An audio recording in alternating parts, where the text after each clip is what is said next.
कबीर सुनो भाई साधो, कहत कबीर सुनो भाई साधो, अरे कहत कबीर सुनो भाई साधो, कहत कबीर सुनो भाई साधो। साहब मिले सबूरी में, अरे साहब मिले सबूरी में, मन लागो यार फकीरी में, मन लागो।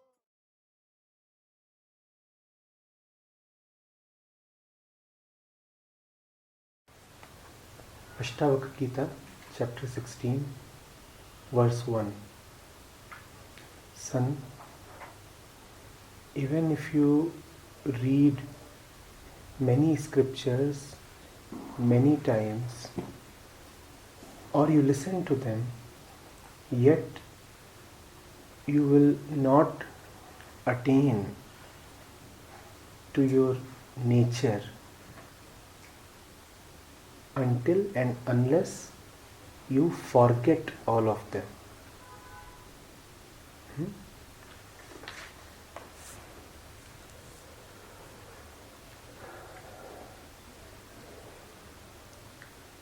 The mind proceeds on its spiritual pursuit because it is fed up of itself. The mind does not turn towards the truth till it has a certain belief in its own capability to heal itself.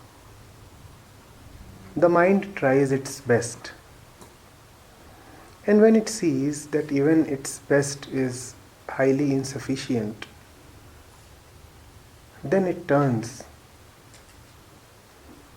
to its concept of something beyond itself.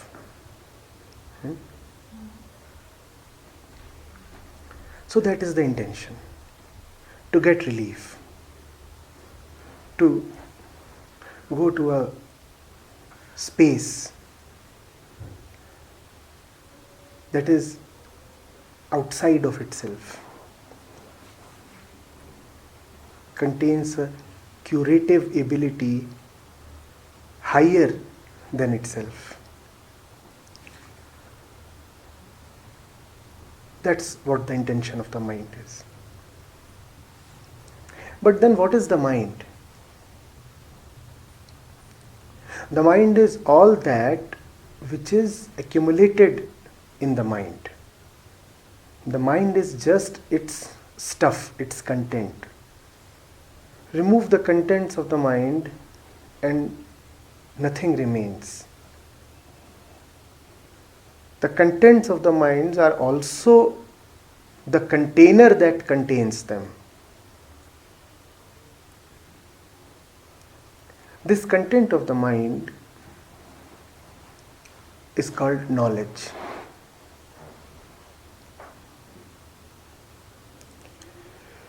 Mind is knowledge. So even when the mind tries to find relief from itself, it has no option but to turn to knowledge. That's what it does. It feels that by gaining another kind of knowledge, it will be able to get peace. What it does not realize is that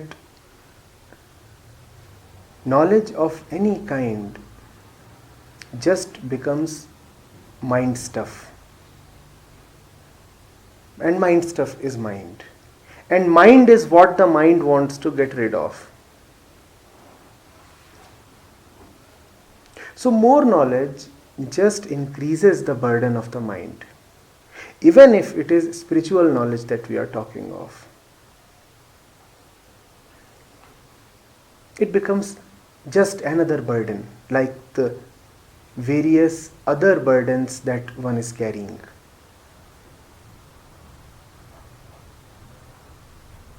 It is like someone carrying 10 stones on his head, and he then picks up a 11th stone, and this 11th stone is equally heavy, probably heavier. This 11th stone is picked up in the hope that it will relieve the burden of the previous 10 stones. It does not. It just becomes the 11th one.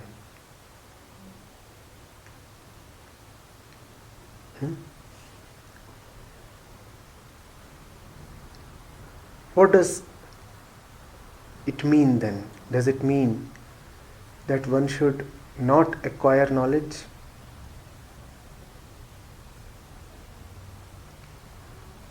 No, it does not mean that. It simply means that one must not place undue and unrealistic hopes upon knowledge. Knowledge is knowledge. It should not be entrusted with the burden of liberation of mind. In fact, the only proper use of knowledge is that it can show to knowledge the inadequacy of knowledge. And that is spiritual knowledge. All the knowledge that you have that comes to you from education, media, society, family, various other sources, experience, past, tells you that knowledge has a certain potency. And it does have a certain potency. In day-to-day living, knowledge is necessary. But that knowledge also somewhere, somehow makes a promise to you that it can give you the essential. That promise is false, hollow. If you have knowledge of science, it will help you know the physical world better. But it cannot give you essential peace. If you have knowledge of medicine, it will help you treat and cure your body better. But it cannot give you love. If you have knowledge of worldly affairs, it will help you get money, respect, convenience. But all of this cannot give you freedom. So knowledge is knowledge. It has its limited utility. More must not be expected from it. And this knowledge, that more must not be expected from knowledge, is called spiritual knowledge. There is ordinary worldly knowledge which promises you a lot. It promises beyond its capacity. Technology comes and promises that it can change human life. Don't they say, we are creating better lives? All that is false. Technology can give you convenience, but man lives not only by convenience. Man needs something far more central and essential. So there is that entire huge domain of knowledge which keeps making promises to you. And then comes somebody like Ashtavakra, who tells you all that knowledge cannot give you what you want. This too is knowledge. But this is honest knowledge. Knowledge confessing its limits. Knowledge that is not boastful. Knowledge that is not presumptuous.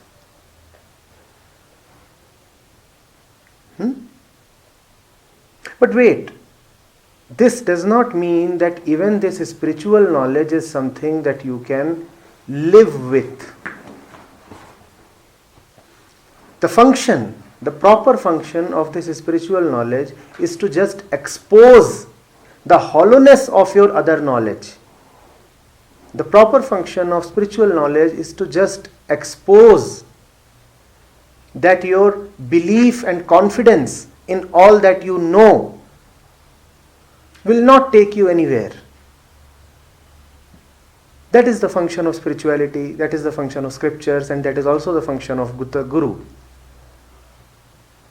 To break the false confidence that you have in yourself. To expose the deceptiveness of all that which your mental stuff, your intellect, your knowledge promise you.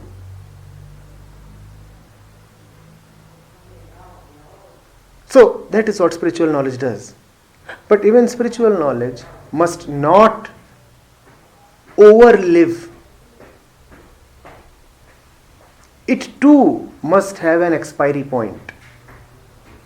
Once it has exposed the falseness of your accumulated knowledge, spiritual knowledge too must vanish. Otherwise, it becomes and remains, as we had said in the beginning, a burden.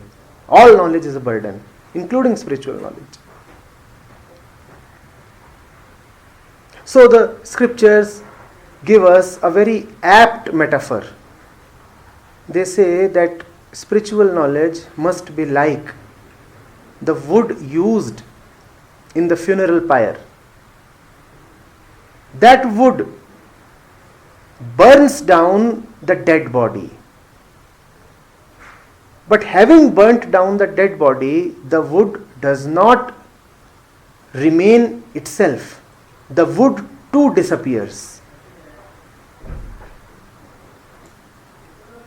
It removes all that which was dead, unnecessary, decomposing. And having removed that, it goes away by itself. That is the best knowledge. Knowledge which removes your falsenesses and then sublimates. Having performed its function, it no more overstays. It goes. So your mind is not totally free. Totally free. Totally free of worldly knowledge and also free of spiritual knowledge. So you see, there are then a few kinds of people. The first kind, who carry a lot of worldly knowledge and have a firm belief that this worldly knowledge can redeem them. We know a lot of such people. The world is full of such people who trust their intellect to liberate them. Of course, they keep suffering. And then there is a second category who are not satisfied with all that which science, economics, medicine, politics, sociology, astronomy have to offer. They say we want more, and then they turn to spirituality and they gain a lot of spiritual knowledge. These people suffer doubly. Now they are under the weight of two kinds of knowledge. One intellectual, worldly, and the other spiritual. And they suffer all the more because their expectations are belied. From spiritual knowledge they had expected something, they do not get it. And from spiritual knowledge they had expected something only because their expectations had not been fulfilled from worldly knowledge. So they are beaten doubly. Their suffering is double. Most people who indulge in, who dabble in spirituality belong to this category. They are not any better off than the common worldly folks. In fact, their misery is compounded. Then there is a third type who goes deeply into the scriptures, who listens keenly to the words of the teachers, and sees the inadequacy of worldly knowledge. So he withdraws the trust he had placed upon his intellect, upon anything and everything that is sensual and material. He withdraws that trust. But having withdrawn that trust, he now places that trust upon spiritual knowledge. Do you see this? So he becomes empty of the world, but full of the scriptures. The scriptures now become an alternate world for him. You would have seen such people as well. He feels that he is out of the world, whereas the fact is that he has just started living in an alternate world, which is just as bad as, if not worse than, the world that the ordinary people live in. Do you see this? He does not talk now of money, of growth, of respectability, of career, of relationships, of lust. He rather talks all the time about liberation, enlightenment, nirvana, sadhana, yoga, bhakti. But all this talk is just empty prattle. Like a parrot, he keeps repeating these words. There is the householder who is busy worrying about what would happen to his kids. And there is this so-called spiritual man who is busy worrying about what would happen to his next births. Same, just the same. In fact, worse. At least the householder has some contact with facts. This one is living totally in illusion. He is living in a fancy make-believe world of his own. Each of these categories is worse than the previous one. That is why most people who enter spirituality are worse off than those who never entered at all. They have less peace. You can find some peace in ordinary households, but you will find very little peace in those who regularly visit the temples and the churches. You will find very little peace who are absorbed in the scriptures all the time. We had the basic category who lived by their intellect in worldly knowledge. Then we had the category who wanted to gather both worldly and spiritual knowledge.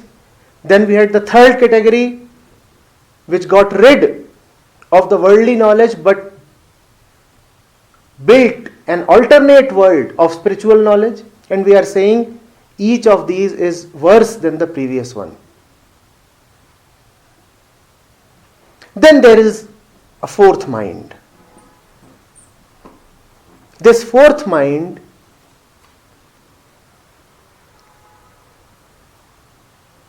as you have already read and expected, frees itself from even spiritual knowledge. Ashtavakra is referring to this fourth mind, this fourth man. This fourth man gives up even the scriptures. His mind is now totally light and empty. Empty of everything. He does not even meditate. He forgets all methods of liberation. He does not indulge in any sadhana, any practice, any abhyas. He has left yoga far behind. This is the free man. This is liberation. To live without support of any kind, to live without mental projections, to live totally fearlessly, to not to depend on any mental props, to just live. This is the fourth man.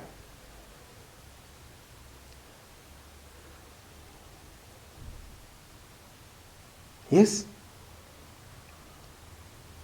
If you are in the first stage, you are probably still lucky. But there is no end to your agony if you belong to stage 2 or 3. At the same time, those stages are an opportunity. Now jump to the final stage. Forget all that you know.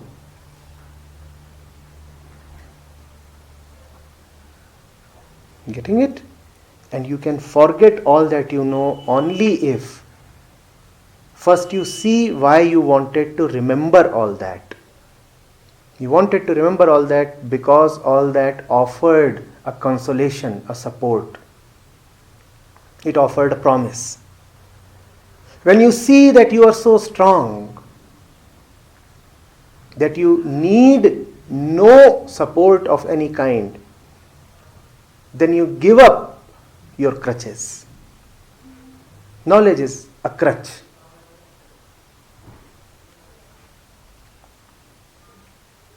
Getting it?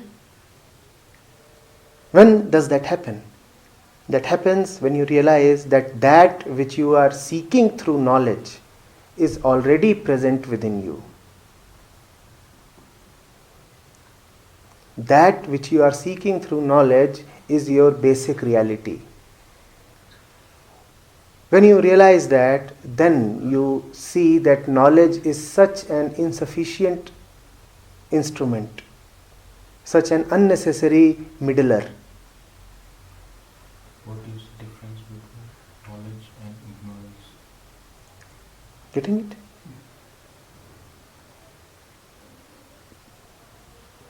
Giving up knowledge or ignorance?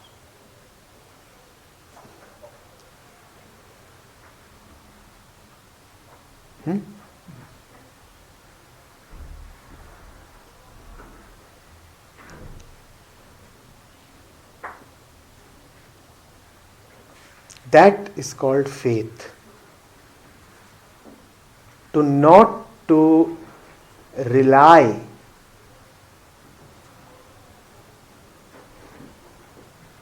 upon anything other than the absolute. I do not need the support of knowledge.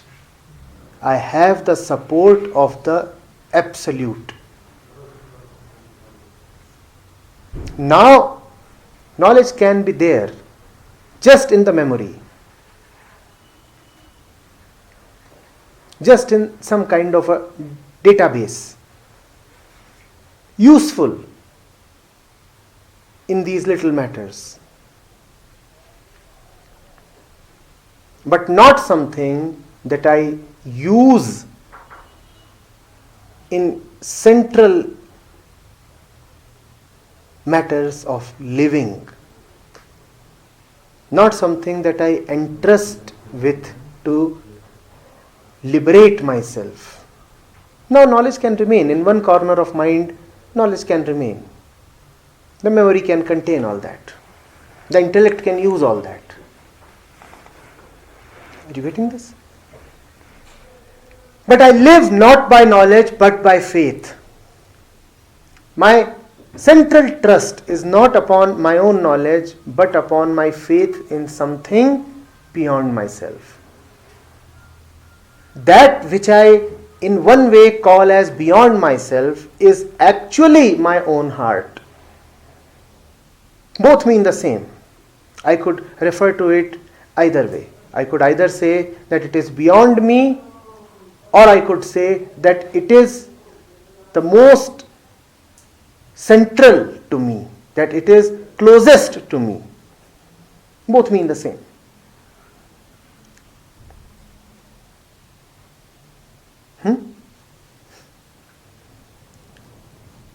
Do you see this? You will not need to rely upon knowledge when you are relying upon the Absolute.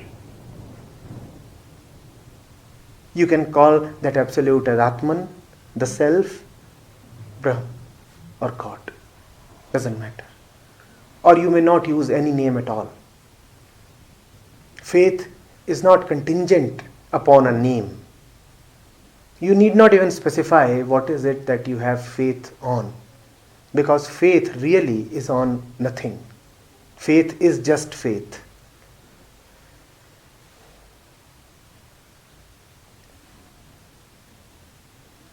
Get this?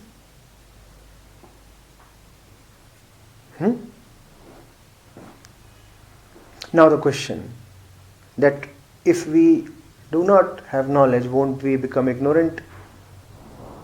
First of all, knowledge is not something that you can delete from your brain.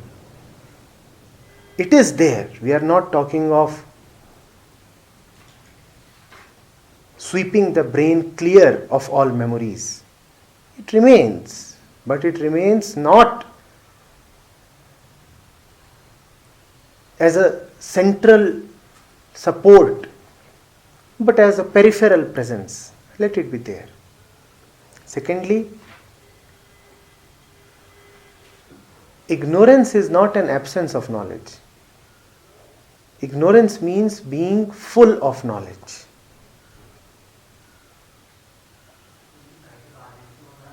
I repeat, ignorance is not an absence of knowledge. Ignorance means being full of knowledge in matters where knowledge cannot be useful. That is ignorance.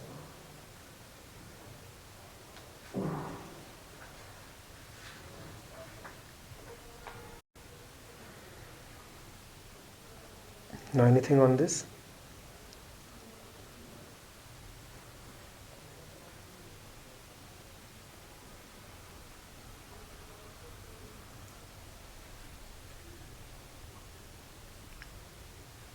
The same thing can be said for the Guru also. Like he is coming, and then one day you have to leave the Guru also. You don't leave the Guru. I mean, You become one with the Guru. one. You leave the distance between you and the Guru. If the Guru appears as a separate body to you, it means that there are limits to your intimacy with the Guru. When you talk of leaving the Guru, you talk of leaving a body. But where there is one body and another body, there is bound to be a distance between the two bodies. When there is already a distance, what do you mean by leaving? You leave the Guru when the Guru enters your heart. You leave the Guru when you realize that you are already one with the Guru. Then you need not be close to the body of the Guru. Because physical closeness is in any way a deep separation. How close can two bodies come to each other? They would always remain afar. A distance would always be there. You are really one with the Guru only when you do not see the Guru as a body anymore.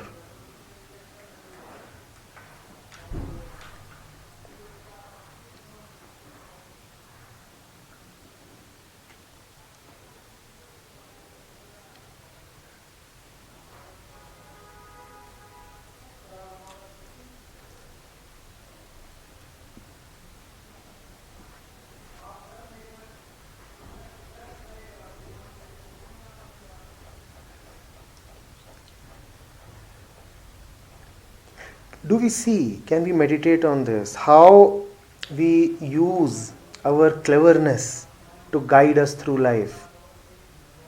How we live not by our faith but by our intellect. Do we see this?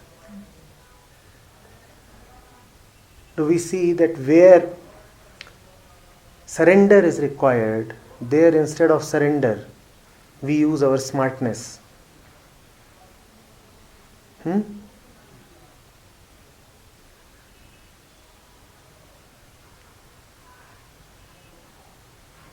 Do we see that we try to be clever even in the deepest spiritual matter? Do we see that we try to be clever even with the Guru, even with God?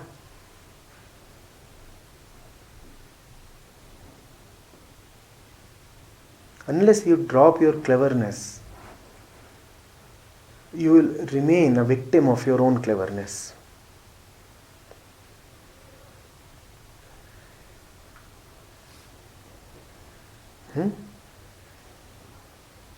God, truth, respond only to the innocent.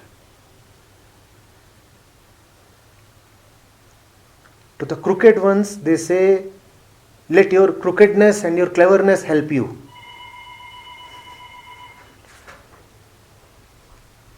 Let your knowledge help you.